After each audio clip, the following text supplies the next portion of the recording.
Oi, gente, boa tarde, bem-vindos à live da Ambima. A gente está aqui mais uma vez para falar sobre o tema de interesse de vocês. A gente vai falar hoje sobre investimentos. Eu estou aqui com o Felipe Tâmega, ele é economista-chefe da Itaú Asset e a gente vai bater um papo aqui nos próximos 25, 30 minutos para falar desses últimos acontecimentos que a gente tem visto aí, ouvido e visto no noticiário, falando Estados Unidos, China, Brasil, enfim, o que isso tudo que a gente ouve e lê nos jornais tem a ver com o cotidiano e os investimentos de vocês. Então é isso que a gente vai falar aqui hoje. Se vocês tiverem perguntas, por favor, mandem pela live. A gente também está ao vivo no Instagram da Ambima.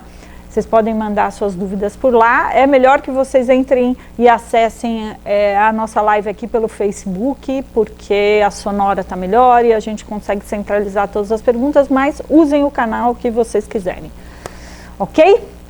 Bom, Felipe, obrigada. É um prazer. Obrigado. Bater um papo aqui com a gente. Boa tarde a todos também. E, primeiro, eu quero saber o que faz um economista-chefe. Bom, economista-chefe, toda a gente tem economistas, né?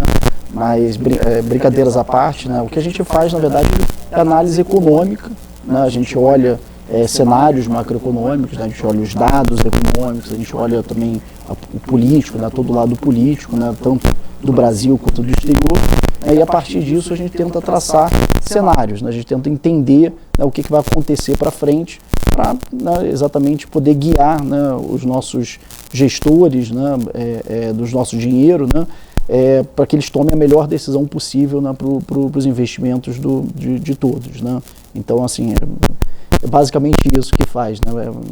É simples, mas é bem agitado, né. Muitas coisas acontecem tanto do ponto de vista político, né, como vocês bem sabem, né, o Brasil é um país sempre bem interessante, e também na economia tem sempre muita coisa acontecendo, há muito dado saindo, né? Então tem sempre coisa interessante para olhar e para pensar e para revisar, né?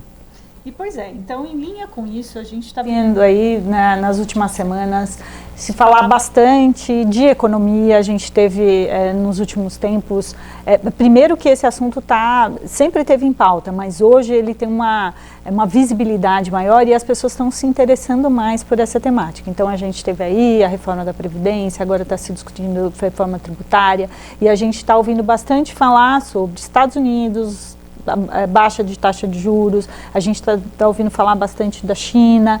O que isso influencia na vida real, assim, no cotidiano das pessoas? Aquelas pessoas que têm pouco recurso para investir ou estão querendo começar a investir, o que elas precisam se atentar e como é que elas interpretam isso tudo que está acontecendo? Tá. Bom, eu acho que é perfeito, assim, né? Porque de fato, quando a gente pensa, né, Estados Unidos, China, né, e acho que muitos de vocês devem ter ouvido por aí, assim, falar sobre guerra comercial entre essas duas potências, né? Parece uma coisa muito distante, né? Realmente, como é que isso bate aqui? Mas eu acho que tem feitos muito importantes, tá? Qual é a melhor forma da gente entender isso? É que uma guerra comercial, né, entre dois países tão importantes, né, como esses, né, eles têm implicações do ponto de vista global, né? E o que eu quero dizer com isso? É que o fluxo de comércio, ou seja, o quanto, né, esses países transacionam, ou seja, eles compram, né, e vendem, né, de bens para fora, né, e com outros países, ele é impactado, né? E ao ser impactado, né, esses fluxos, ao serem impactados, eles acabam influenciando a atividade econômica, ou seja, o crescimento econômico mundial, né? E nós, né, por mais fechadinhos, né, que nós sejamos aqui no Brasil, isso tem impacto, né? Nós também temos um relacionamento com o exterior importante, né? Seja, como eu falei, né, via comércio, né? A gente vende e compra produtos de outros países, né? E as nossas cadeias produtivas, né, se pensassem em alguns dos produtos que a gente produz aqui, tem componentes, né, que vêm de fora, né, que sem eles, né, a gente não consegue produzir, as coisas param aqui dentro, né? Então, essa guerra comercial, ela acaba tendo impactos diretos, né, aqui sobre a gente via crescimento. Mas se não bastasse isso, a gente também tem que levar em consideração o canal financeiro, né, o canal de risco, né, porque ao elevar as tensões, né, por conta dessa disputa, você tem, né, um movimento, né, dos mercados financeiros, né, ao redor do mundo, né, que é influenciado por isso. Ou seja, você tem o que a gente chama de fuga para liquidez, né? As pessoas saem de ativos mais arriscados, né, e buscam investimentos mais seguros lá fora, né? E esse movimento ele acaba tendo impactos globais sobre as moedas, ou seja, sobre o câmbio, né? O real aqui não é diferente, né, das outras moedas, né, sobre as bolsas, né, então aqui também nosso Ibovespa também acaba, né, de certa maneira sentindo também esses efeitos, né, e sobre os juros, né, também, né, os nossos juros aqui também são impactados por esses fenômenos globais. Não é só isso, mas sempre tem um componente externo, né, nos preços desses ativos que são muito importantes aí para os nossos investidores, né. E as pessoas, elas precisam, porque o que também a gente percebe é que quando acontece algum movimento, as pessoas saem em efeito manada, não importa para onde, meu Deus, parece, né, como dizia lá no Mato Grosso, touro ou boiada. Então, vamos correr atrás para onde a boiada for.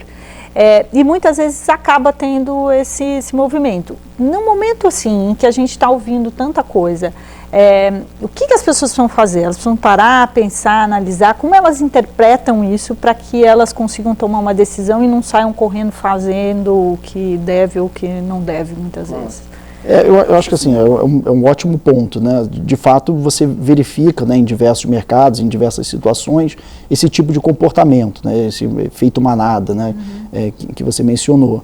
Ele é muito comum, né, e de certa maneira, assim, existem alguns mecanismos assim, do próprio mercado que geram isso, né? Por exemplo, tem uma série de fundos passivos, né, que determinados movimentos, né, nos ativos, ou seja, no preço, né, dos ativos financeiros, acaba forçando eles a, na verdade, vender, né, ou diminuir as suas posições, né, e aí isso simplesmente aumenta ainda mais o efeito, né, porque eles, ao venderem as suas posições, né, geram ainda mais mudança no preço dos ativos, e aí gera com que outras pessoas façam o mesmo, e aquilo vai gerando uma bola de neve.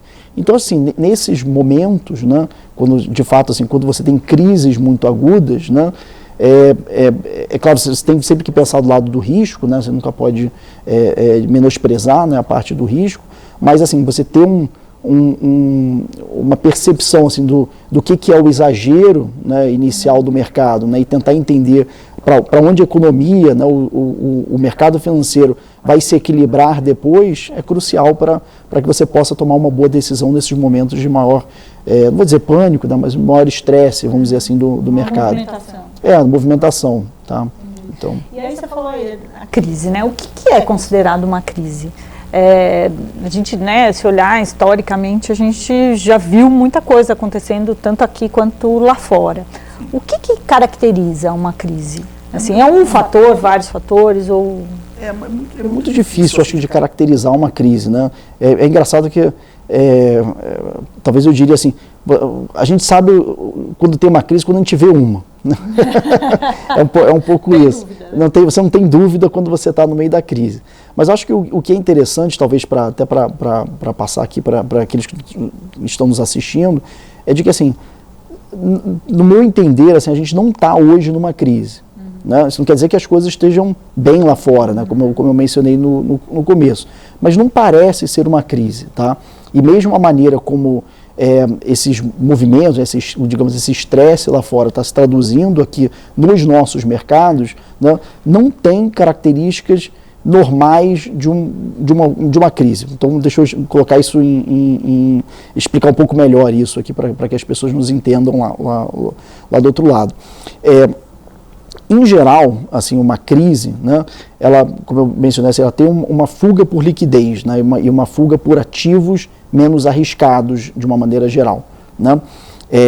Então, assim, movimentos como esse para o Brasil, né, são movimentos que você tem muita saída de capital, ou seja, muito dinheiro saindo do Brasil e indo para países cujos ativos financeiros, né, cujos produtos, né, disponíveis para os investidores são menos arriscados. Né? O melhor exemplo é os Estados Unidos. Né? Você compra um título do Tesouro, né, que a gente tem o Tesouro Direto aqui, né?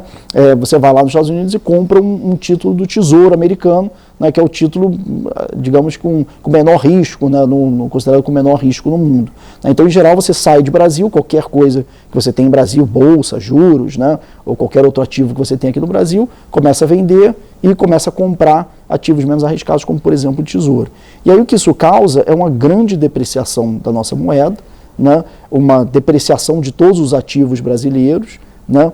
E esse movimento de risco gera, por exemplo, para o país, né, o aumento dos que a gente chama dos spreads, ou seja, o quanto, né, nós pagamos para a nossa dívida, né, os juros brasileiros sobem, né, refletindo exatamente essa percepção de risco maior, a bolsa cai, né, e o câmbio sobe. Esse é o movimento normal. Né?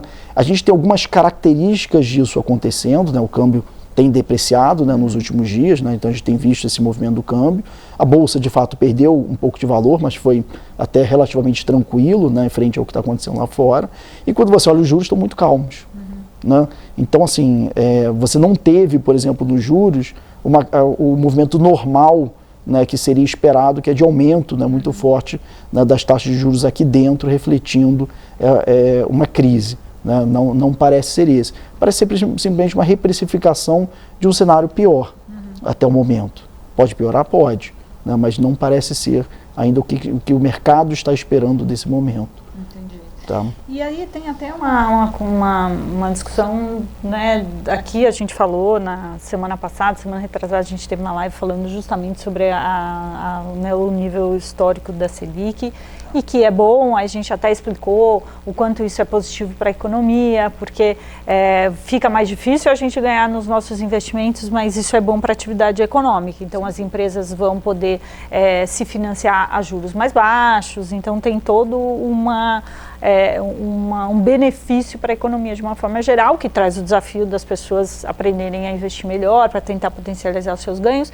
E quando isso acontece nos Estados Unidos, por que todo mundo fica em pânico quando os Estados Unidos resolvem baixar os juros? O que é esse efeito aqui para nós? Na verdade, eu acho até que a causalidade é um pouco inversa no caso, assim, no caso atual, né?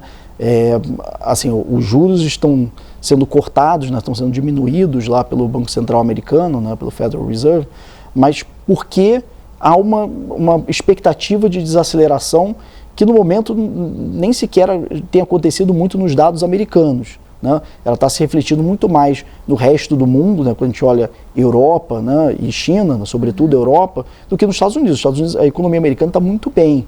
Né? Quando a gente olha os dados assim, de atividade, né, de inflação ainda muito baixa, né, o desemprego nas mínimas históricas. Né? Então, assim, quando você olha para a economia americana, de fato, você nem deveria estar pensando em cair juros nesse momento. Né? Se olhar simplesmente a foto. Né? Os juros estão sendo cortados exatamente hoje para contrarrestar uma expectativa do que está acontecendo no resto do mundo vá bater também sobre a economia americana. Da mesma maneira que eu expliquei aqui para a gente, né, que eles também exatamente, vai bater neles também. Né? Então eles estão se antecipando a isso e já cortando os juros para estimular a economia, para que esse efeito do externo, né, não afete tanto a economia deles. Né? Então, assim, na verdade, a queda dos juros ela é positiva para os mercados e positiva para a economia também. Ela diminui o risco. Né? Então, inclusive é isso que o mercado espera, até que o Banco Central possa até vir a fazer mais, né? O Banco Central americano possa vir a fazer mais cortes de juros para dar um pouco mais de suporte frente aos dados ruins que a gente está vendo lá fora. Né? Outra coisa aqui, então, eu acabei de receber uma pergunta aqui, deixa eu ver de quem que é, da Camila, que ela fala assim, e a Argentina, que também é, né, um país lá fora, que a gente sabe que está tentando aí se reequilibrar e de novo está aparecendo no noticiário. O que isso também impacta? Isso impacta aqui para a gente? De que forma? Impacta, assim, menos do que já foi no passado, assim, impactaria, né, anos atrás, né, mas ainda assim a Argentina é um importante parceiro comercial nosso. Né? Assim, a Argentina é um caso assim, que já vem atrapalhando, digamos, o nosso crescimento. Né?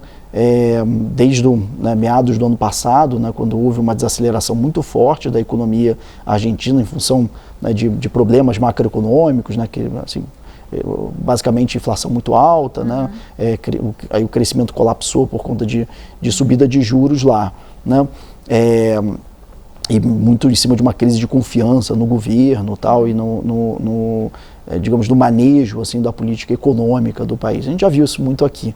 Né?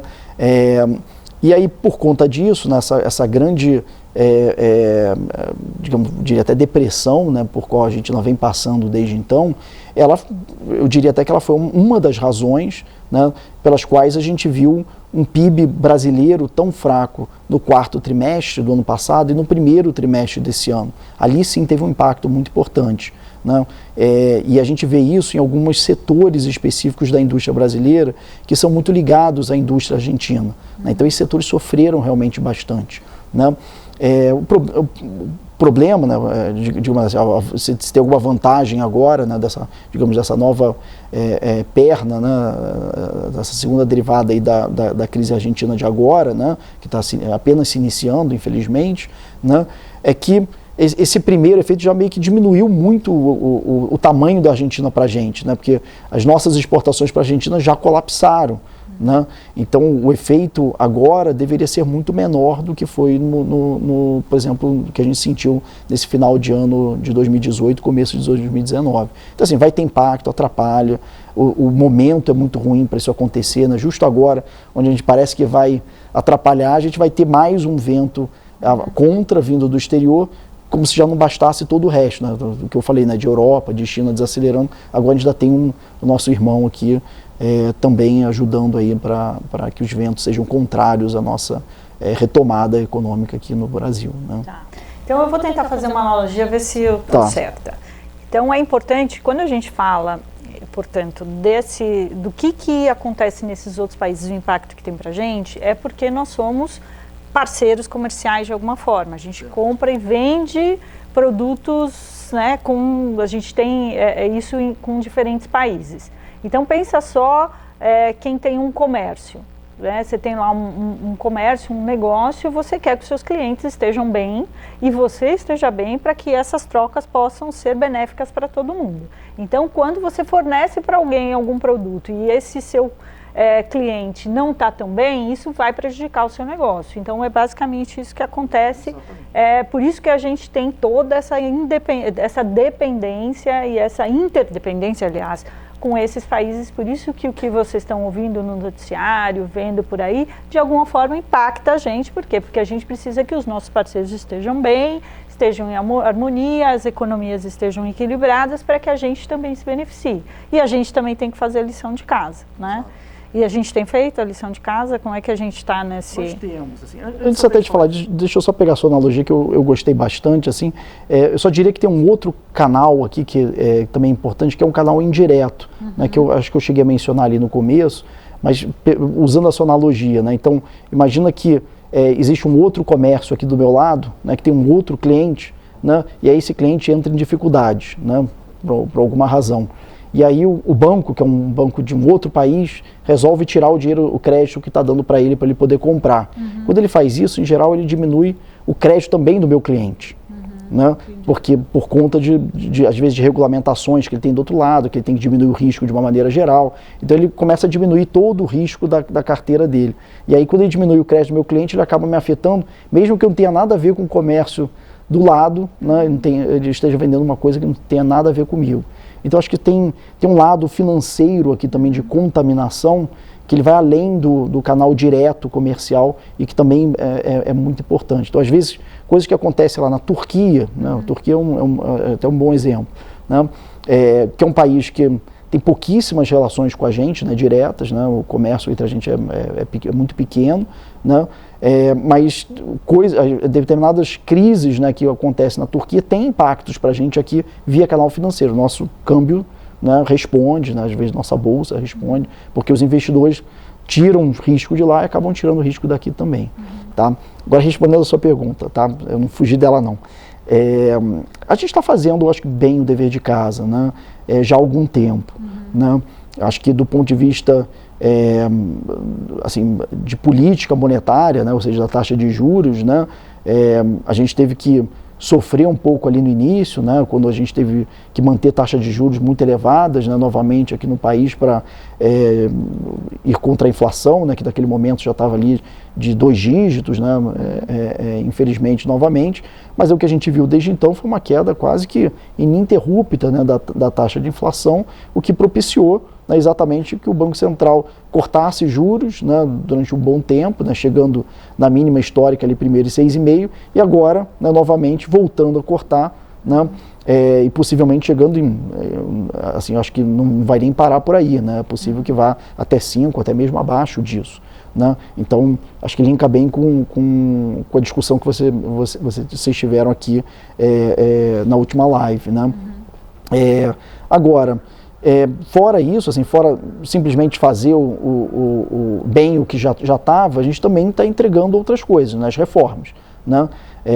Acho que teve avanços importantes alguns anos atrás, quando a gente aprovou algumas mudanças, vamos dizer assim, na política fiscal, né? O chamado teto dos gastos, acho que foi uma coisa muito importante. A política fiscal nada mais é do que as contas do governo. O orçamento lá que a gente faz em casa, isso. Sabe? Quanto a gente gasta, quanto a gente ganha, que tem que ficar no azul, é isso que o governo precisa fazer. Acho que aquilo foi muito importante para fazer com que o governo, pela primeira vez, né, o governo brasileiro, passe a pensar no seu orçamento como um orçamento doméstico, né, onde você tem limite, né, porque acho que infelizmente a história do nosso país, né, sempre mostrou que os governos, né, em geral, gastaram muito mais do que poderiam, né, e isso sempre foi compensado com mais impostos ao longo do tempo. Né? Só que a gente chegou, no meu entender, acho que no entender de muitos, no limite desse processo. Né? E eu acho que a partir de agora a gente está vivendo, né, está vendo o governo fazer como qualquer outra pessoa, né, uma empresa, né, faz. Né? Em momentos que começa a gastar muito, né, depois você tem que, né, apertar o cinto. Né? E é isso que o governo está fazendo nesse momento. Né? Então acho que teve essa primeira mudança, né, assim, foi uma aprovação importante no parlamento lá atrás, né? Isso começou a mudar, acho que até a percepção dos agentes políticos, né, do que o governo tem que fazer com o seu dinheiro. Acho que as pessoas agora pensam melhor já o dinheiro do governo, e eu acho que isso, de certa maneira, ajudou inclusive a gente conseguir aprovar, né, a nossa grande reforma de agora, que ainda está ainda em curso, mas já foi aprovada uma parte dela, né, no Congresso, né, na Câmara dos Deputados, que é a reforma da Previdência. Né? A reforma da Previdência é importantíssima, né, não só por todo o fiscal, mas porque a gente tem um processo de envelhecimento da população, né, muito rápido. Né, eu diria que, comparativamente ao que aconteceu em outros países, muitos países já envelheceram, né, a gente ainda é uma população jovem, relativamente jovem. Né, mas assim, acho que nenhum país viveu um processo de envelhecimento tão rápido quanto o Brasil vai viver. Foram poucos, não é nenhum exagero, mas foram pouquíssimos. Né, então, era muito importante... A taxa de fecundidade, né? Tudo assim ao mesmo tempo, né? Porque esses países em geral aconteceram aos poucos, né? O primeiro foi fecundidade, depois o envelhecimento, dessas coisas não aconteceram ao mesmo tempo, né? O Brasil, a gente teve uma queda muito rápida da fecundidade, um aumento também muito rápido da idade, né, média, da expectativa de vida, das pessoas, né? Então isso fez com que o problema da Previdência, né, que parecia ok, né, de repente virasse um monstro, né? E aí eu acho que essa reforma ela foi muito importante a gente exatamente lidar de frente com esse problema. Né? É sempre difícil nessas decisões, mas acho que a gente está caminhando na medida certa. E agora tem reforma tributária, né, que está começando a discussão no Congresso, acho que vai demorar ainda um bocado para ser possivelmente aprovado, mas de novo, acho que mostra pelo menos a disposição, né, do parlamento, né, e do governo da gente caminhar na direção correta, né, de fazer essas melhores institucionais para que a gente possa voltar a crescer e que dessa vez, né, o crescimento seja sustentável. Né? A gente sempre fala muito disso, mas que a gente consiga manter esse crescimento aí por muito tempo, se Deus quiser. Tá, e me fala uma coisa, o que a gente fala então para aquela pessoa que já tem um investimento, o que ela precisa fazer uma coisa, precisa pensar, ela precisa se familiarizar em mais alguma coisa, ficar mais atenta, Essa é uma pergunta. E na sequência, assim, e quem quer começar a investir? O que isso tudo afeta? Ela tem que começar a investir mesmo assim, ou tem que esperar? O que tem que fazer? Eu acho assim, investir é sempre importante, né? Até porque, pegando o link aqui um pouco com a Previdência, né? Acho que todos nós agora, a gente está vivendo agora num novo mundo, né? Onde a gente vai precisar cada vez mais poupar para a nossa velhice, né? Que, graças a Deus, né? A gente não pode também reclamar disso, pelo contrário, né? Nós estamos vivendo muito mais, né? Porque a segunda opção, gente, é bem pior. É bem pior. É melhor a gente viver mais mesmo. Exatamente. Então vamos prover para a nossa velhice, né? Então é importante da gente, quanto mais cedo a gente começar, né, a poupar, né, melhor é, né? E aí não é só uma questão de poupar, mas é como poupar, né? Que aí vem exatamente o investimento, né? Então o que fazer com o dinheiro, né? E eu acho que aí o principal, né, as pessoas os investidores, né, o nosso público, ter muita noção do que é o horizonte de planejamento, né? Assim, esse dinheiro que eu estou juntando, ele porque é para eu gastar mês que vem, é para eu pagar a faculdade dos meus filhos, né? É para eu simplesmente consumir na minha velhice, né? Então, assim, o horizonte de planejamento é muito importante, porque ele vai determinar exatamente quais são os melhores ativos, né? Então, se você quer, se você tem necessidade, né, ou quer investir simplesmente para o mês que vem, você deveria colocar em ativos muito mais líquidos. Né? A decisão é uma. A decisão é uma, né? Se você tem prazos muito longos de investimento, tem oportunidades muito interessantes em ativos muito mais ilíquidos, né, que podem dar ganhos, né, consideráveis para a sua carteira. Né? Então, o investidor tem que pensar assim, não só no cenário macroeconômico, que também é importante, porque ele afeta o preço dos ativos, mas também no horizonte de planejamento, né, que ele tem à frente. Acho que isso é muito importante para o investidor. Não, e também, assim, o que a gente fala bastante é dar o primeiro passo. Porque também, se a gente ficar analisando todo o cenário, a gente acaba ficando só naquele estado contemplativo e aí os números acabam sendo assustadores. A gente faz uma pesquisa anual, que é o raio-x do investidor, e segundo essa pesquisa, só 8% das pessoas fizeram algum tipo de investimento em 2018. Então a gente tem aí 75% das pessoas da classe A, B e C que não tem nenhum tipo de investimento. E aí, alinhado a isso que ele está dizendo, que a gente vai viver mais e a gente vai ter que criar a nossa própria reserva para aposentadoria, a gente precisa fazer alguma coisa para esses números mudarem. E essa pesquisa também mostra que 56% das pessoas que ainda não se aposentaram acham que vão viver do INSS.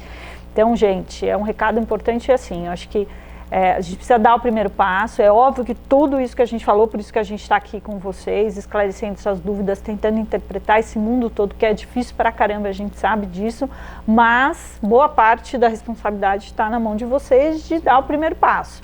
Tem alternativas para todos os gostos, para todos os riscos, para todos os objetivos, e sempre vão acontecer fatos, sejam aqui no Brasil ou lá fora. A gente nunca vai ter o momento perfeito. O momento perfeito é o momento de hoje para você se conscientizar dos seus objetivos e, de fato, dar o primeiro passo.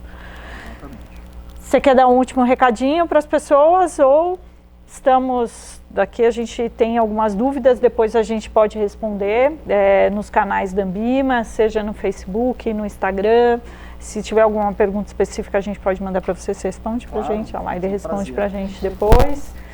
Então, acho que é isso. Temos mais perguntas? Quer dar uns considerações finais? Dado que o nosso tema foi muito crise, né? Acho que só tranquilizar, acho que também um pouco o investidor, né, de que também em crises tem oportunidade de investimento, né? É claro que ninguém quer viver de crise, ninguém quer torcer pela crise, né, para ganhar dinheiro, né? Mas assim, o investimento ele tem que ser sempre pensado em relação ao cenário macroeconômico, né, e todos esses outros fatores que eu mencionei aí para vocês antes, como horizonte, né, o objetivo, né, do investidor também. Mas assim, a crise não é também o fim do mundo, né? E a gente não está em crise também. Né? Então acho que tem oportunidades interessantes, né? O cenário, essas mudanças de cenário econômico são sempre bem interessantes, né? Às vezes capturar um efeito de manada, né? Assim, pode ser interessante. Né? Então acho que tem sempre atividade e tem sempre oportunidade em qualquer cenário, né? Basta interpretar o cenário correto, né? E ser diligente nos seus investimentos. Legal. E também a gente sempre precisa procurar ajuda de um profissional. Acho que isso é super importante. A gente tem muita informação, mas às vezes é difícil a gente interpretar tudo isso. Então, por isso que a Ambima está fazendo aqui essas lives para vocês, para esclarecer dúvidas, temas que sejam relevantes para vocês. Todos os nossos canais estão abertos para vocês mandarem as suas dúvidas.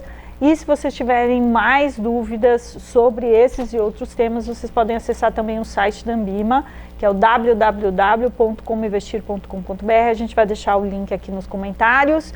E é isso, Felipe, super obrigada pela sua disponibilidade. E a gente vai te usar mais vezes, que eu adorei o papo. Muito obrigada, gente. Até a próxima. Obrigado, gente. É um prazer.